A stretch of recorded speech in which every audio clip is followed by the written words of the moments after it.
Hola, soy Emanuel y vamos a hablar un poco sobre el principio de autonomía, que es cuándo se actúa con autonomía y a qué se basa toda esta cuestión. Así es que, acompáñame. Buen día, jóvenes. Y siguiendo con esta misma línea de investigación sobre la bioética, ¿qué es la bioética? Bueno, es el estudio interdisciplinar sobre los problemas creados por la conducta errónea del ser humano.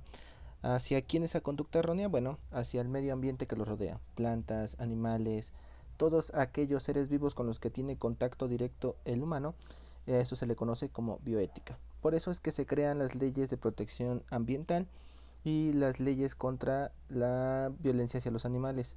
¿Sale? Muchas personas se han organizado hasta en grupos, instituciones, gente dedicada en todo su tiempo a el cuidado de los seres vivos que no tienen las mismas fuerzas que nosotros, ¿ok? A eso se refiere más que nada la bioética en general. Y es con todo esto que, bueno, el día de hoy hablaremos sobre el principio de autonomía como tal, ¿vale? Y bueno, ¿qué es la autonomía? Bueno, a lo largo de la historia en la práctica médica como tal, el paciente no era consultado para sobre decisiones que involucraran salud. Ejemplo, si tú ahorita te lastimabas un pie y llegabas al seguro social, por ejemplo, ellos ahorita te dicen, ¿sabes qué? Tienes, no sé, una luxación. Puede ser que te pongamos una férula, un yeso o únicamente un fisioterapia. Te lo podemos acomodar. Tú ya puedes decidir qué alternativa te conviene más. Antes no. Antes llegaban y decían, no, un hueso roto o un hueso que se salió un poco, cámaras, lo acomodamos sin necesidad de preguntarle. Y obviamente pues eso causaba en los pacientes pues mucha molestia porque al final de cuentas tú no sabías si eso te estaba ayudando o perjudicando todavía más del problema que ya tenías. Todo eso se dio todavía hasta a mitad del siglo XX como tal. No se pedía el consentimiento de los pacientes, llegaban y se les atendía y punto. Y únicamente a veces se les daban detalles ya una vez que se les daba de alta como tal, ¿no? Sabes que tenías esto y se te hicimos esto, punto. Ya estás bien y dame las gracias y vete para tu casa. Obviamente esto contrajo problemas, por ejemplo hubo doctores que no podían como tal decir, híjole, ¿y ahora cómo decido sobre la vida de este paciente o no?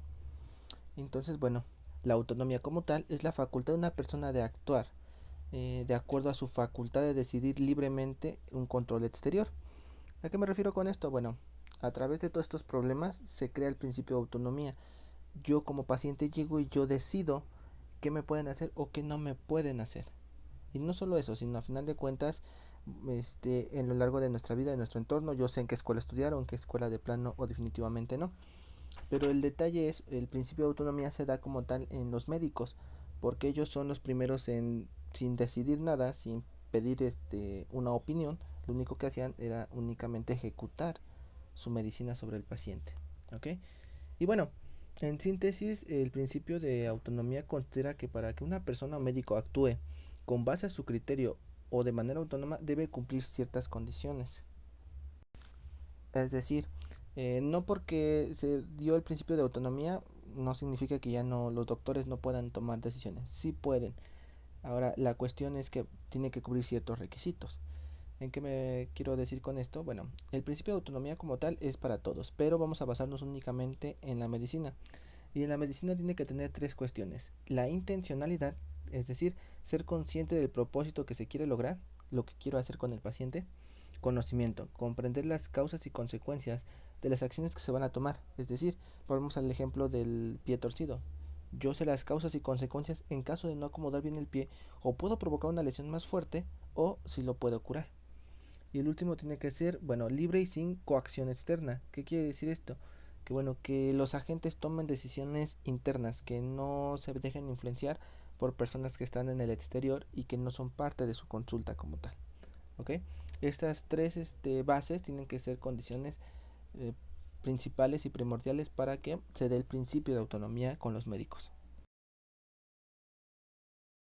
Y bueno, pues este es el principio de autonomía como tal. Un médico puede actuar con base a una autonomía, sí, siempre y cuando cumpla con estas tres reglas que te acabo de mencionar.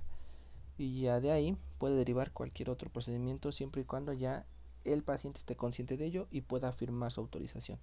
Por eso muchas de las veces cuando, si es que te ha tocado vivirlo y si no, bueno, cuando entras a cirugía te hacen firmar un documento donde pues el doctor es de libre autonomía de que el momento que él crea necesario hacer algo, lo va a realizar. ¿Ok? Y bueno, pues tu trabajo únicamente el día de hoy va a ser enfocarte en la página 94 de tu libro. Aparece un texto en el recuadro naranja, un texto que dice lee el siguiente caso. Una vez que tú lo leas con calma y tranquilamente, aparecen dos ejercicios. Únicamente te vas a concentrar en el ejercicio número 3, que es el contestar unas simples preguntas con base al texto que acabas de leer. Lo vas a leer y las vas a contestar en un documento de Google, por favor. Una vez que las contestes, me las compartes vía Classroom. Y cualquier duda que tengas, pues no dudes en contactarme vía correo institucional. Estamos para servirte. Cuídate. Bueno, pues hoy aprendimos un poco más sobre el principio de autonomía y las 3 características que debe de cubrir para poder ser llamada como tal. Así es que bueno, entonces nos vemos en la siguiente. Cuídate.